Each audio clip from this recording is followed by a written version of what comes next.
This segment is brought to you by Republic Bank, title sponsor and official bank of the Republic Bank Caribbean Premier League. How we play. Yeah. It's how we play. All right, everybody. So the Caribbean Premier League starts tonight with home teams and Kitts Nevis Patriots versus Antigua and Barbuda Falcons. And we understand there are great plans for this 13th season to be one of the most exciting seasons ever. The teams are all ready and all the players are hungry for success. And the man in charge of public relations and communications, Peter Miller, is here with us this morning. Peter, I don't know about you. I'm ready to go, The time is near, Peter. I will be very, very pleased when we get underway. As ever, anytime you're organising an event of this size, getting it started is the little bit that gives you a little bit of gives you the conniptions. But no, I'm very excited. Things are all ready to go. I was at the ground yesterday. It's looking an absolute picture. TV crews all in place. They're running around making all the technical stuff happen, having conversations that mean absolutely nothing to me because they're talking in a language I don't understand. Yeah. But yeah, really excited to be getting underway. Yeah. What is the sense that you're getting from the, let's say, persons who are going to attend the events, and what's the sense that you're getting from the teams involved?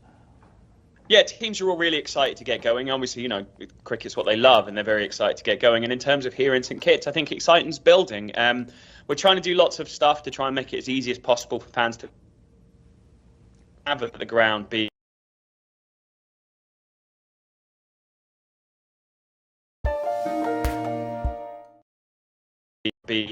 the best that it can be. So, we've worked with a local provider in Nevis. We're giving everyone who's bought a ticket a free boat ride over from Nevis to St Kitts on the water taxi.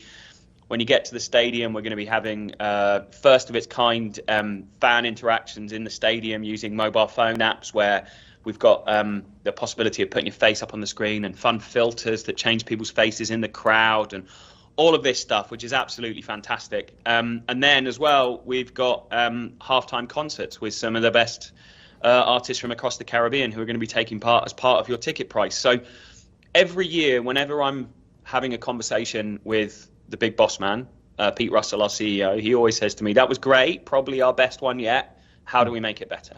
And that's a conversation that we have every single year. So that's what we try and do. What he always says, and I agree, is that if we're standing still, we're falling behind. CPL this year, the best it can be. Yeah. All right. So because every time I speak with you, I always get that level of excitement coming from you and what is in store. And I know that that every time that we speak, or every year, of course, we spoke about the 13th season here, and there have been great developments in CPL. Also, I think that we can say that you all, the team, they always try to do new things. Anything new in particular that the fans should be looking forward to this time around? Yeah, as I said, if you're in the ground, there's going to be QR codes that are flying up on the screen for you to do some really fun stuff with your phone. Yes. There's going to be, you scan a QR code on your phone and your phone becomes a light show in the stadium. You're going to be able to, from wherever you are in the world, but in the stadium included, be able to put yourself up on the big screen using your phone, and everyone will be able to see you. All the kind of stuff that you've seen in those big American sports that we've looked at enviously and thought, what can we do to try and bring that to the Caribbean?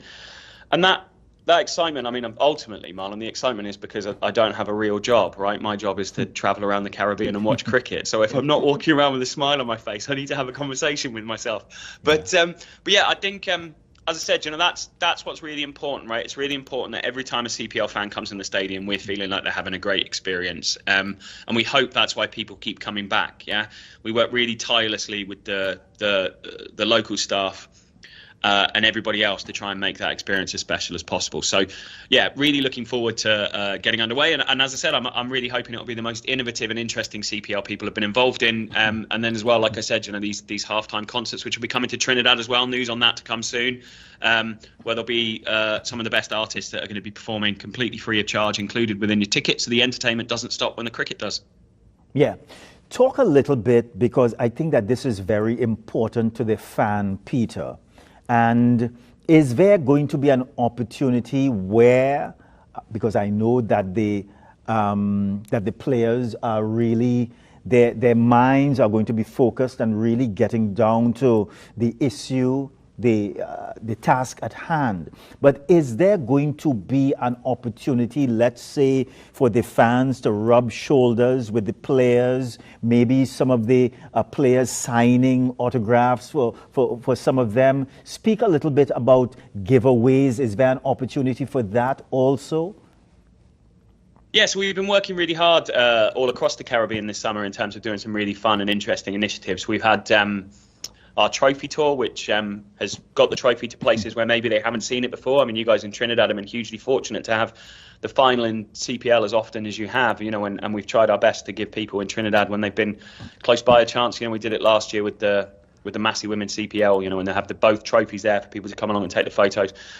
So we've been doing that. Players have been there. There's lots of people that all over their Instagram feeds are going to have a photo of them with the 2 CPL and WCPL trophies and some players, which is really great. It's fantastic to be able to do that. And then in terms of other community engagement projects, we've had our Health and Wellness Day. That's something that we're working really hard on this year. We're trying to promote that message of living a healthier life. That's something I'm trying to do every single day. I'm talking to you, having just got back from the gym. So, you know, and that's involved players coming along to those experiences as well. So yeah, we'll carry on doing that throughout the tournament. We're going to be trying to get out into the communities as much as we can. I know the franchises work really hard to do that when they arrive in town, to be there saying, you know, welcome events at the airport or all of the other things that they do. So watch the spaces on their page. There's always plans that are happening all the time. Said, you know, here in St Kitts, we were over in Nevis the other day with the trophy. We've been down at the port in Antigua. They've had roadshows throughout the town. So when CPL rolls into town, we're trying to get people as excited as possible out in the communities, because ultimately, and this is something I say all the time, I say it so often, it's just that if it wasn't for your viewers coming and watching CPL games, engaging with it on social media, watching it on TV6, I wouldn't have a job and this product wouldn't exist. So we're really, really grateful to everybody who spends their money on a CPL ticket, likes one of our videos, any of those things. You know, the tournament is the fans, and we want to make sure all the time that we're giving back to them as much as we can be. Yeah. Tell us about the various venues, Peter. Yeah, so we're going to be in Warner Park here in St Kitts, which is great, and then Sir Vivian Richards Stadium. The tournament then moves on. We always have 2 legs on at the same time, so the guys who are here will be moving on to St Lucia, to the Darren Sammy Cricket Ground. The games in Trinidad will be all down south at Brian Lara Cricket. And I don't just say this because I'm on Trinidadian television. The best cricket facility in the Caribbean by a distance, I think. It's a beautiful, beautiful stadium. And then obviously we'll be moving on from there to Guyana. And Barbados. So yeah, in Guyana we'll have the finals. The entirety of the WCPL will be in Guyana this year. It's the first time they've had it. It's you know, Trinidad's been really fortunate to have the final there twice, but this time we're going to be doing it in Guyana. And then in Barbados we're going to be at the beautiful Kensington Oval, which would be second on my list of cricket stadiums in the Caribbean if anyone is tuning in who is Barbadian. Let's speak a little bit, and again, I'm asking this for the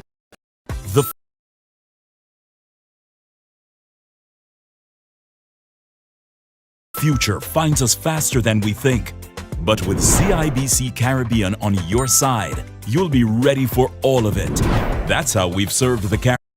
For the fans here, because I think that every tournament, there are usually some of the big stars that the fans would want to come out and see. And I think that over the years, one of the biggest stars of the CPL, and I know that you all would have admitted that last year when we did speak, Dwayne Bravo. And of course, I know that he's still associated with CPL.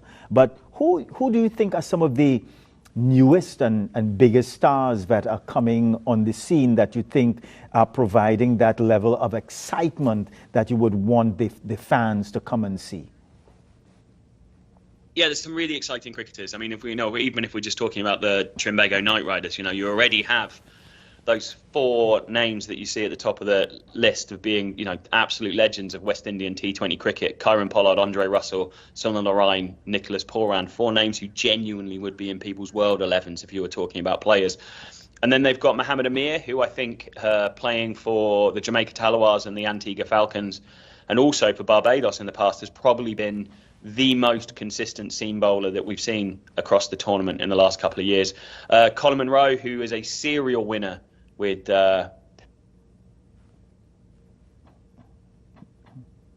absolutely fantastic. And I know SA bowler Ali Khan, who feels very at home in Trinidad, will be there. But then it's not just about TKR. Obviously, there's the visiting teams as well. We've got someone like Moeen Ali, who's an absolute legend of the game. Ben McDermott, who will be playing for Guyana and recently did really well in the Global Super League. Daniel Sams, who's a really exciting Australian all-rounder. I don't think people necessarily would have come across. And then I think someone who I'm really looking forward to seeing is Bevan Jacobs, New Zealand bowler and batter who playing for the Falcons. So there's a few names in there that I think people might not necessarily have seen before, but I think are going to be really exciting, along with some absolute superstars like Quinton de Kock, Tim David, Shakib Al Hassan. As ever, and this is the thing that I've noticed with the interviews that I've done this year, I'm spending my time talking about all the fun stuff we're doing off the field, and perhaps I'm not spending enough time saying also the cricket's going to be absolutely world class with some of the best players in the world. And I worry sometimes that I make that a secondary thing rather than the primary focus, right? Because people are coming to watch the cricket. Yeah. But it's this Breakout League initiative. I know we spoke about it when I was in Trinidad for it in April and May, that we're doing this. We worked with Cricket West Indies and invested heavily in this developmental tournament, which all took place down at the Brian Lara Cricket Academy. So there's 18 players, 3 from each squad in that, who have been picked specifically from that tournament. And those guys are, one of them has to play in every single game. They have to play in every single game. So what we're going to have at the end of this tournament is we're going to have young lads who have been on the fringe of squads, and we're going to have put 30 top-level T20 games into them. And that's really important. It's all well and good being on the sidelines of a CPL squad and talking about how you're learning from world-class players. You get better by playing against the best. And there's some really, really exciting players kicking around in there. Zishan Motara, I think, is a Barbadian spin bowler who's going to be absolutely fantastic. I was really looking forward to seeing Johan Jeremiah, who I think Barbadian, who's going to be playing for the Kings, and Johan Lane, who's going to be with his home franchise with the Royals. I think both of them are going to be really exciting. So yeah. And then there's another guy's playing for Trinidad, I should mention. You got me on my favourite subject, Marlon. I'm talking about cricket. I'm happy Go ahead, Peter. Nathan Edward, who I thought was really good in the breakout, bowls quick. Yes. He's going to be playing for TKR. So it's really exciting to be seeing him. All right, Peter, please stay with us for a few minutes more. We are going to a very short break, everybody. We are discussing CPL. We're coming back.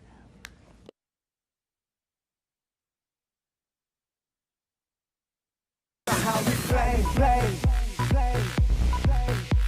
Yeah. It's how we play. All right, everybody. So thank you for staying with us. We are continuing our conversation with CPL Head of PR and Communications, Peter Miller. Peter, thank you very much for staying with us for a few minutes more. But Peter, all of this excitement that you're offering fans, where can they get the tickets? Yeah, so you can go and get your tickets at the box office at Queen's Park Oval if you're in Port Spain. The box office is also open down at the Brian Lara Cricket Academy. And then, of course, you can get them online at cplt20.com. Really great digital ticket wallet, which is super easy to use. You can buy the tickets for everyone else and fling them off to people's phones and scan the QR code when you get in there. If I'm ever in charge of tickets, I always want them on my phone because bits of paper get lost, right? Whereas I always make sure I've got my phone in my pocket. So I know that there's a lot of interest there in Trinidad. We're doing very well in terms of those ticket sales. So I want to make sure people who do want to go along get them bought early, and they don't miss out on coming along and watching some fantastic cricket at Brian Lara Cricket Academy. Yeah, but Peter, while we are focusing on the men's game at this time, and we're very excited that is going to kick off this evening, but we must not forget that the women's games are going to be following right after, right? Yeah, absolutely. Starts on the 6th of September in Guyana, and there's some really exciting players who will be playing. You know, obviously you've got the big names who are right at the top of the team sheets. You've got Deandra Dottin, Hayley Matthews, Stefani Taylor. But there's some really exciting young cricketers who are kicking around. You know, I think Trish-Ann Holder from Barbados has got potential to be very good. Jazara Claxton, a multi-sport. The future finds us faster than we think. But with CIBC Caribbean on your side, sport athlete from St Kitts who's going to be playing for TKR. I think she's really exciting. And then some really, really great overseas players. You've got Jess Jonathan, who's won all the World Cups with Australia.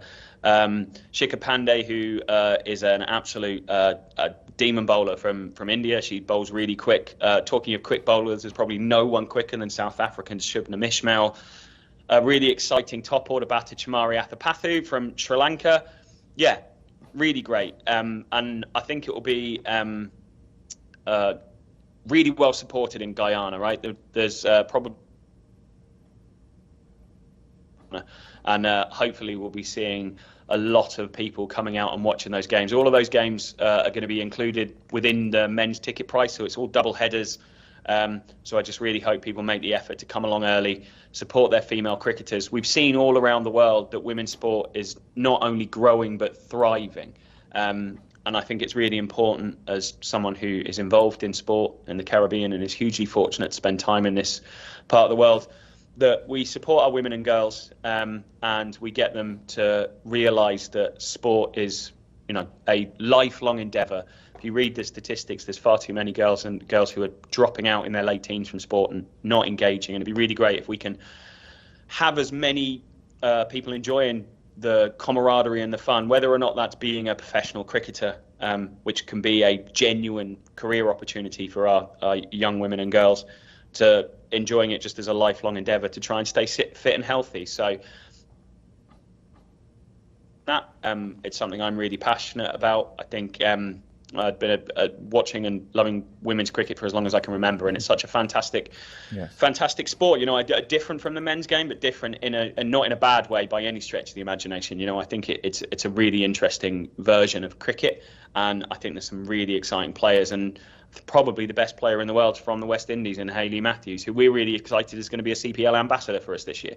So she's a great ambassador for her sport, and it's really great that she's been happy to come along and help us out in what we're trying to do around the women and girls sports stuff, and then also around the health and fitness stuff. So yeah, really excited about it. Unfortunately, my travel means that I'm only going to be there for the last couple of games, but I will be sat in my hotel room watching them. But yeah, really looking forward to it. Yeah, and it's not short of quality or excitement. I just want to put that on the table. But Peter, we just have about 30 seconds again. Anything else you'd like to tell us that we didn't touch on this morning? Just thank you to everybody out there who supported CPL over the years. You know, I don't think when we started 13 years ago, people would have thought we were talking about it well into our second decade. Yeah, as I've said before in this interview, if it wasn't for you guys who watch and engage in CPL, it wouldn't be a thing, and we're very grateful. So thank you. And I'm really looking forward to seeing as many people in the crowds when we get not only in Trinidad but across the rest of the Caribbean. All right, Peter. As always good to speak with you, Peter. Bye for now, Peter. All the best. All right, everybody. We are going to a very short break. We are coming back.